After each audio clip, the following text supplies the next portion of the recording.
I spoke yesterday about how man's etheric and astral bodies develop. Today I want to indicate how, during different epochs, man attained knowledge of this kind. A description of how higher knowledge is attained provides insight into man's being from various aspects, and also into his relation to the world.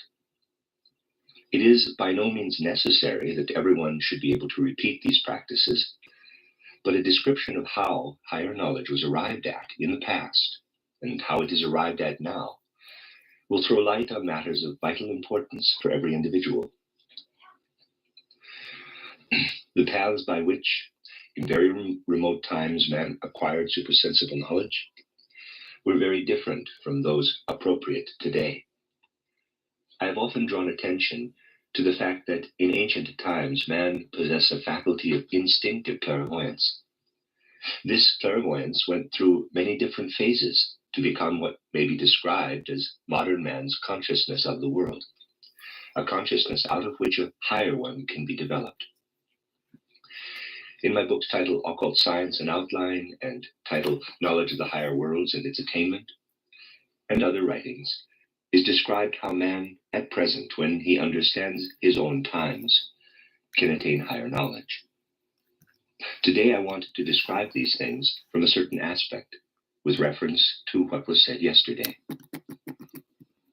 When we look back to the spiritual strivings of man in a very distant past, we find among others the one practiced in the Orient, within the culture known later as the ancient Indian civilization.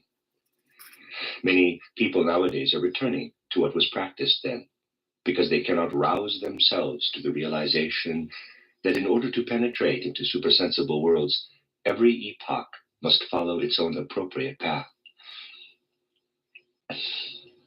On previous occasions, I have mentioned that from the masses of human beings who lived during the period described in my title of Occult Science as the ancient Indian epoch, certain individuals developed, in a manner suited to that age, inner forces which led them upward into supersensible worlds. One of the methods followed is known as the path of yoga. I have spoken about this path on other occasions. The path of yoga can best be understood if we first consider the people in general from among whom the yogi emerged. That is to say, the one who sets out to attain higher knowledge by this path. In those remote ages of mankind's evolution, human consciousness in general was very different from what it is today. In the present age, we look out into the world and through our senses perceive colors, sounds, and so on. We seek for laws of nature prevailing in the physical world. And we are conscious that if we attempt to experience a spirit-soul content in the external world, then we add something to it in our imagination. It was different in the remote past, for then, as we know, man saw more in the external world than ordinary man sees today. In lightning and thunder, in every star, in the beings of the different kingdoms of nature, the men of those times beheld spirit and soul. They perceived spiritual beings, even if of a lower kind, in all solid matter, in everything fluid or aeriform. Today's intellectual outlook declares that these men of old, through their fantasy, dreamt all kinds of spiritual and psychical qualities into the world around them. This is known as animism. We little understand the nature of man, especially that of man in ancient times, if we believe that the spiritual beings manifesting in lightning and thunder, in springs and rivers and wind and weather, were dream creations woven into nature by fantasy. This was by no means the case. Just as we perceive red or blue and hear C sharp or G, so those men of old beheld realities of spirit and soul in external objects. For them, it was as natural to see spirit-soul entities as it is for us to see colors and so on. However, there was another aspect to this way of experiencing the world, namely that man in those days had no clear consciousness of self. The clear self-consciousness which permeates the normal human being today did not yet exist. Though he did not express it, man did not, as it were, distinguish himself from the external world. He felt as my hand would feel were it conscious, that it is not independent, but an integral part of the organism. Man felt themselves to be members of the whole universe. They had no definite consciousness of their own being as separate from the surrounding world. Suppose a man of that time were walking along a riverbank. If someone today walks along a riverbank downstream, he, as modern, clever man, feels his legs stepping out in that direction. And this has nothing whatever to do with the river. In general, the man of old did not feel like that. When he walked along a river downstream, as was natural for him to do, he was conscious of the spiritual beings connected with the water of the river flowing in that direction. Just as a swimmer today feels himself carried along by the water, that is, by something material, so the man of old felt himself guided downstream by something spiritual. That is only an example chosen at random. In all his experiences of the external world, man felt himself to be supported and impelled by gods of wind, river, and all surrounding nature. He felt the elements of nature within himself. Today, this feeling of being at one with nature is lost. In its place, man has acquired a strong feeling of his independence, of his individuality, of his individual capital I. The yogi rose above the level of the masses whose experiences were as described. He carried out certain exercises of which I shall speak. These exercises were good and suitable for the nature of humanity in ancient times. They have later fallen into decadence and have mainly been used for harmful ends. I have often referred to these yoga breathing exercises. Therefore, what I am now describing was a method for the attainment of higher worlds that was suitable and right only for man in a very ancient Oriental civilization. In ordinary life, breathing functions unconsciously. We breathe in, hold the breath, and exhale. This becomes a conscious process only if, in some way, we are not in good health. In ordinary life, breathing remains, for the most part, an unconscious process. But during certain periods of his exercises, the yogi transformed his breathing into a conscious inner experience. This he did by timing the inhaling, holding, and exhaling of the breath differently, and so altered the whole rhythm of the normal breathing. In this way, the breathing process became conscious. The yogi projected himself, as it were, into his breathing. He felt himself one with the indrawn breath, with the spreading of the breath through the body, and with the exhaled breath. In this way, he was drawn with his whole soul into the breath. In order to understand what is achieved by this, let us look at what happens when we breathe. When we inhale, the breath is driven into the organism, up through the spinal cord, into the brain. From there, it spreads out into the system of nerves and senses. Therefore, when we think, we by no means depend only on our senses and nervous system as instruments of thinking. The breathing process pulsates and beats through them with its perpetual rhythm. We never think without this whole process taking place, of which we are normally unaware, because the breathing remains unconscious. The yogi, by altering the rhythm of the breath, drew it consciously into the process of nerves and senses. Because the altered breathing caused the air to billow and whirl through the brain and nerve sense system, the result was an inner experience of their function when combined with the air. As a consequence, he also experienced a soul element in his thinking within the rhythm of breathing. Something extraordinary happened to the yogi by this means. The process of thinking, which he had hardly felt as a function of the head at all, streamed into his whole organism. He did not really think, but felt the thought as a little live creature that ran through the whole process of breathing, which he had artificially induced. Thus, the yogi did not feel thinking to be merely a shadowy logical process. He rather felt how thinking followed the breath.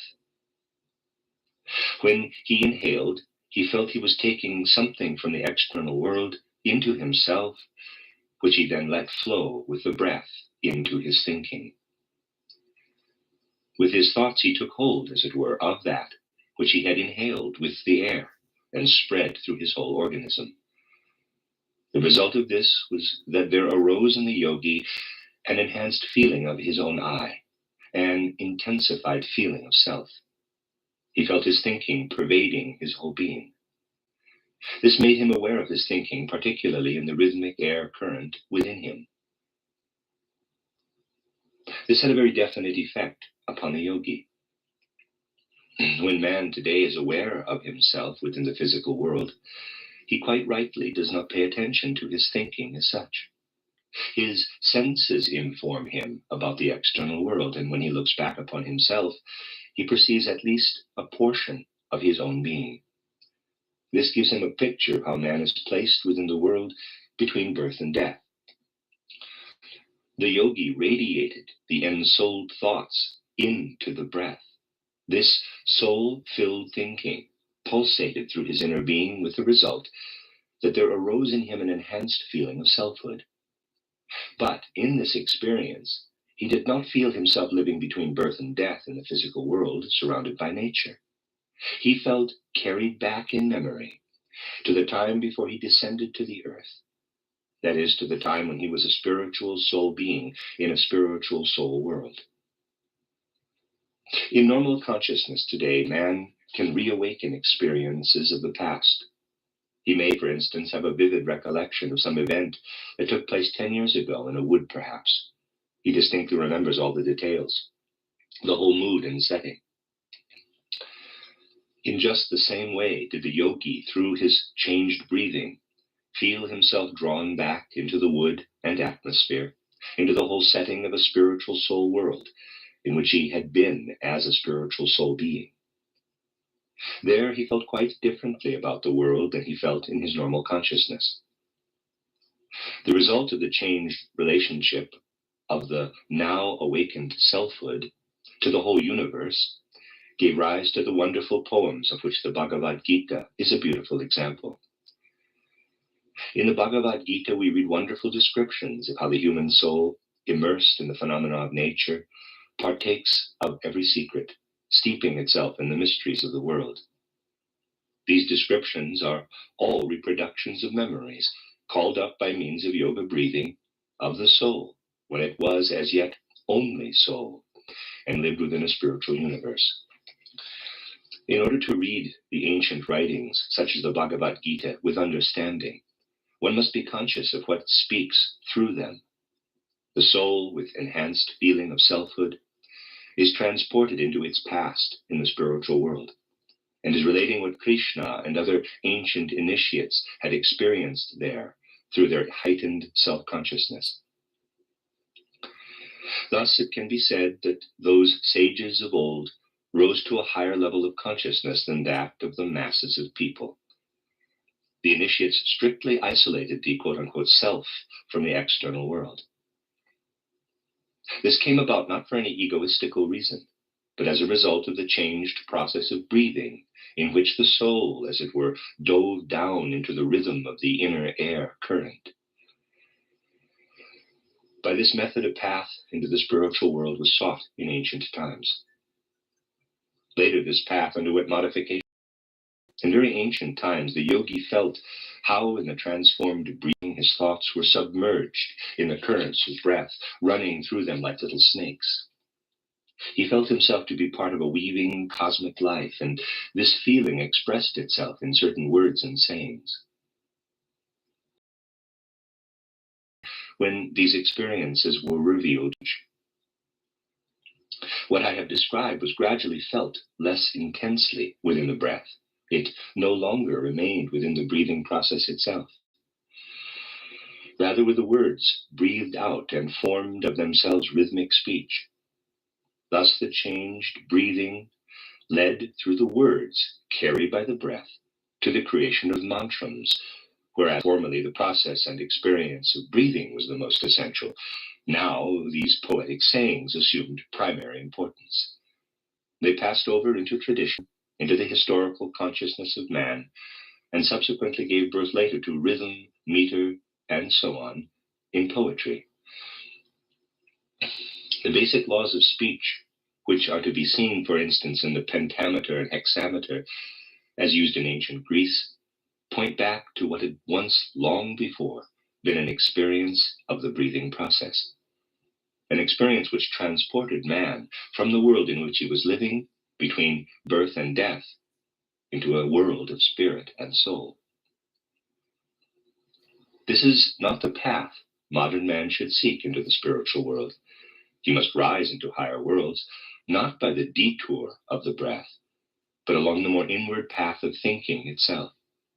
The right path for man today is to transform in meditation and concentration the otherwise merely logical connection between thoughts into something of a musical nature. Meditation today is to begin always with an experience in thought, an experience of the transition from one thought into another, from one mental picture into another. While the yogi in ancient India passed from one kind of breathing into another, man today must attempt to project himself into a living experience of, for example, the color red. Thus he remains within the realm of thought. He must then do the same with blue and experience the rhythm, red, blue, blue, red, blue, and so on, which is a thought rhythm. But it is not a rhythm which can be found in a logical thought sequence. It is a thinking that is much more alive. If one perseveres for a sufficiently long time with exercises of this kind, the yogi too was obliged to carry out his exercises for a very long time, and really experiences the inner qualitative change in the swing and rhythm of red, blue, blue, red, light, dark, dark, light. In short, if indications, such as those given in my book titled Knowledge of the Higher Worlds, are followed, the exact opposite is achieved to that of a yogi in ancient times. He blended thinking with breathing, thus turning the two processes into one. The aim today is to dissolve the last connection between the two, which in any case is unconscious. The process by which, in ordinary consciousness, we think and form concepts of our natural environment is not only connected with nerves and senses. A stream of breath is always flowing through this process. While we think, the breath continually pulsates through the nerves and senses.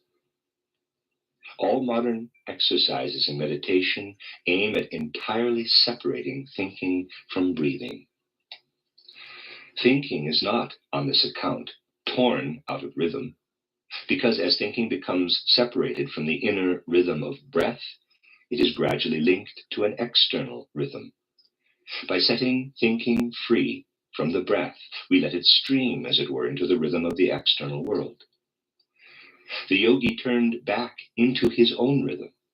Today, man must return to the rhythm of the external world. In titled Knowledge of the Higher Worlds, you will find that one of the first exercises shows how to contemplate the germination and growth of a plant.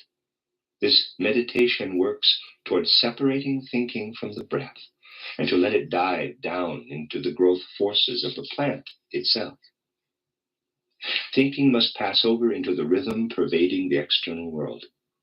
The moment thinking really becomes free of the bodily functions, the moment it has torn itself away from breathing and gradually united with the external rhythm, it dives down, not into the physical qualities of things, but into the spiritual within individual objects.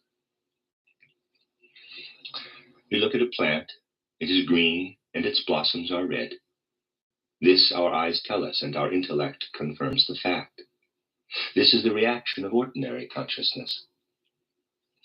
We develop a different consciousness when we separate thinking from breathing and connect it with what exists outside. This thinking yearns to vibrate with the plant as it grows and unfolds its blossoms. This thinking follows how in a rose, for example, green passes over into red. Thinking vibrates within the spiritual, which lies at the foundation of each single object in the external world. This is how modern meditation differs from the yoga exercises practiced in very ancient times. There are naturally many intermediate stages. I chose these two extremes. The yogi sank down, as it were, into his own breathing process. He sank into his own self. This caused him to experience this self as if in memory. He remembered what he had been before he came down to earth. We, on the other hand, pass out of the physical body, our soul, and unite ourselves with what lives spiritually in the rhythms of the external world. In this way, we behold directly what we were before we descended to the earth. This is the consequence of gradually entering into the external rhythm. To illustrate the difference, I will draw it schematically. Let this be the yogi, first drawing white lines. He developed a strong feeling of his eye, red. This enabled him to remember what he was within a soul spiritual environment before he descended to earth, blue. He went back on the stream of memory. Let this be the modern man who has attained supersensible knowledge, second drawing white lines. He develops a process that enables him to go out of his body, blue, and live within the rhythm of the external world and behold directly as an external object, red, what he was before he descended to earth. Thus, knowledge of one's existence before birth was in ancient times in the nature of memory, whereas at the present time a rightly developed cognition of pre-birth existence is a direct beholding of what one was, red. That is the difference. That was one of the methods by which the yogi attained insight into the spiritual world. Another was by adopting certain positions of the body. One exercise was to hold the arms outstretched for a long time, or he took up a certain position by crossing his legs and sitting on them, and so on. What was attained by this? He attained the possibility to perceive what can be perceived with those senses which today are not even recognized as senses. We know that man has not just 5 senses, but 12. I have often spoken about this. For example, apart from the usual 5, he has a sense of balance through which he perceives the equilibrium of his body so that he does not fall to the right or left or backward or forward. Just as we perceive colors, so we must perceive our own balance, or we should slip and fall in all directions. Someone who is intoxicated or feels faint loses his balance just because he fails to perceive his equilibrium. In order to make himself conscious of this sense of balance, the yogi adopted certain bodily postures. This developed in him a strong, subtle sense of direction. We speak of above and below, of right and left, of back and front, as if they were all the same. The yogi became intensely conscious of their differences by keeping his body for lengthy periods in certain postures. In this way, he developed a subtle awareness of the other senses of which I have spoken. When these are experienced, they are found to have a much more spiritual character than the 5 familiar senses. Through them, the yogi attained perception of the directions of space. This faculty must be regained, but along a different path. For reasons which I will explain more fully on another occasion, the old yoga exercises are unsuitable today. However, we can attain an experience of the qualitative differences within the directions of space by undertaking such exercises in thinking as I have described. They separate thinking from breathing and bring it into the rhythm of the external world. We then experience, for instance, what it signifies that the spine of animals lies in the horizontal direction, whereas in man it is vertical. It is well known that the magnetic needle always points north-south. Therefore, on the Earth, the north-south direction means something special for the manifestation of magnetic forces, since the magnetic needle, which is otherwise neutral, reacts to it. Thus, the north-south direction has a special quality. By penetrating into the external rhythm with our thoughts, we learn to recognize what it means when the spine is horizontal or vertical. We remain in the realm of thought and learn through thinking itself.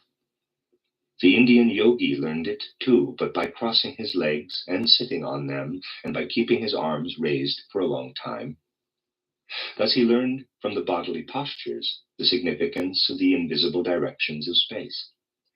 Space is not haphazard, but organized in such a way that the various directions have different values.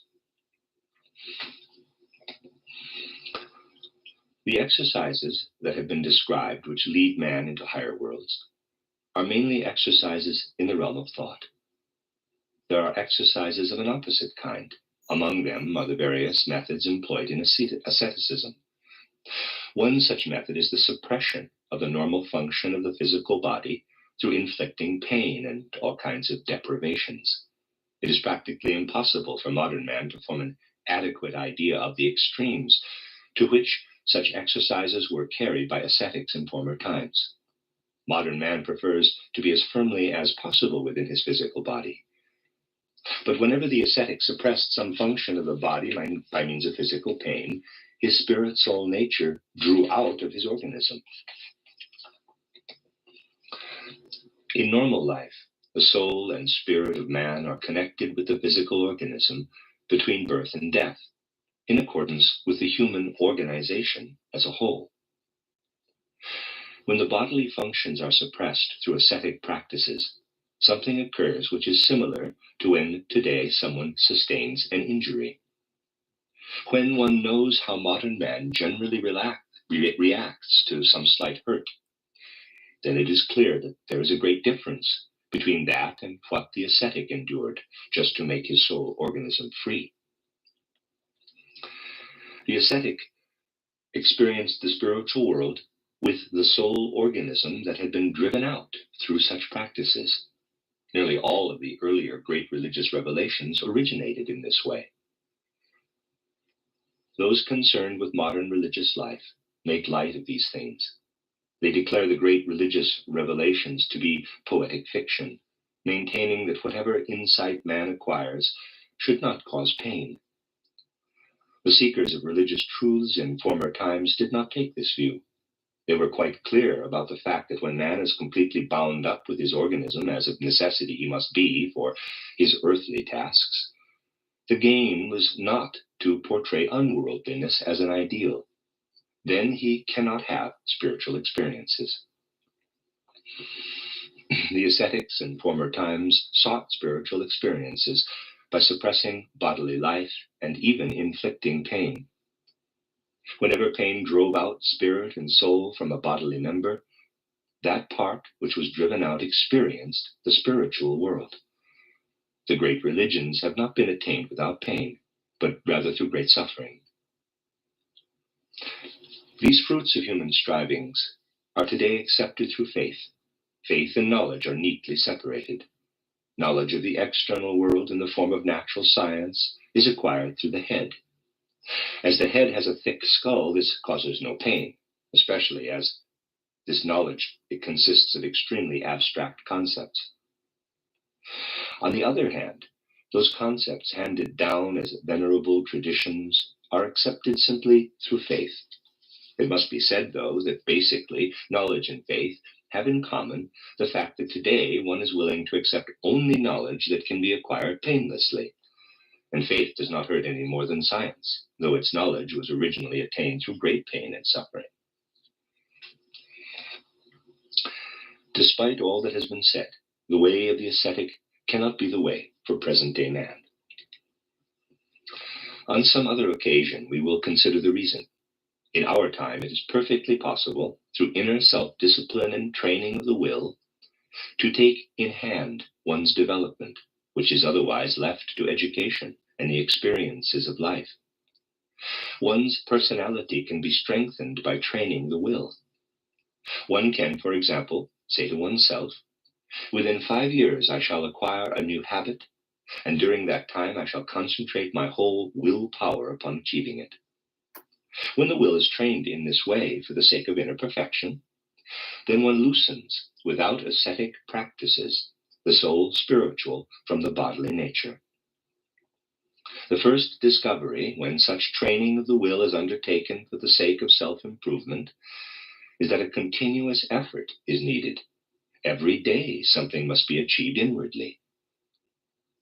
Often it is only a slight accomplishment, but it must be pursued with iron determination and unwavering will. It is often the case that if, for example, such an exercise as concentration each morning upon a certain thought is recommended, people will embark upon it with burning enthusiasm. But it does not last. The will slackens and the exercise becomes mechanical, because the strong energy which is increasingly required is not forthcoming. The first resistance to be overcome is one's own lethargy. Then comes the other resistance, which is of an objective nature, and it is as if one had to fight one's way through a dense thicket.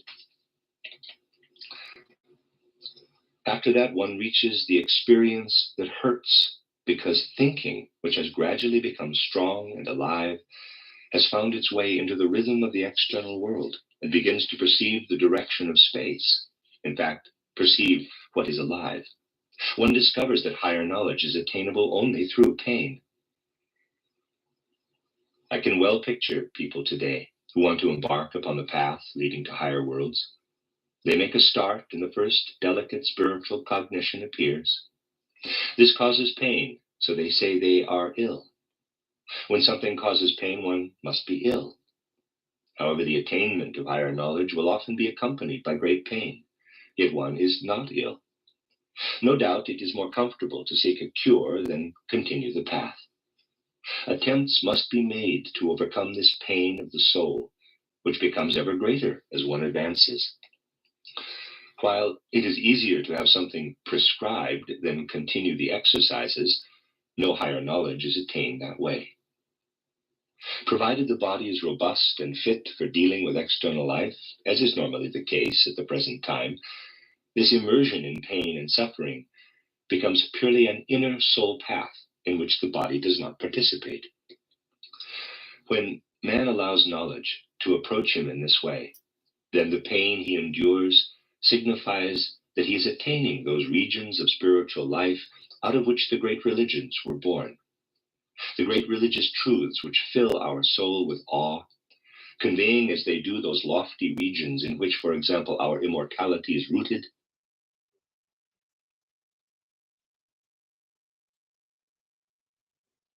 cannot be reached without painful experiences. Once attained, these truths can be passed on to the general consciousness of mankind. Nowadays, they are opposed simply because people sense that they are not as easy to attain as they would like. I spoke yesterday about how the changed astral body unites within the heart with the ether body. I also explained how all our actions, even those we cause others to carry out, are inscribed there. Just think how oppressive such a thought would be to many people. The great truths do indeed demand an inner courage of soul, which enables it to say to itself, if you could experience these things, you must be prepared to attain knowledge of them through deprivation and suffering. I am not saying this to discourage anyone, but because it is the truth. It may be discouraging for many, but what good would it do to tell people that they can enter higher worlds in perfect comfort when it is not the case? The attainment of higher worlds demands the overcoming of suffering. I've tried today, my dear friends, to describe to you how it is possible to advance to man's true being. The human soul and spirit lie deeply hidden within him and must be attained. Even if someone does not set out himself on that conquest, he must know about what lies hidden within him. He must know about such things as those described yesterday and how they run their course. This knowledge is a demand of our age. These things can be discovered only along such paths as those I have indicated again today, by describing how they were trodden in former times and how they must be trodden now. Tomorrow we shall link together the considerations of yesterday and those of today, and in so doing penetrate further into the spiritual world.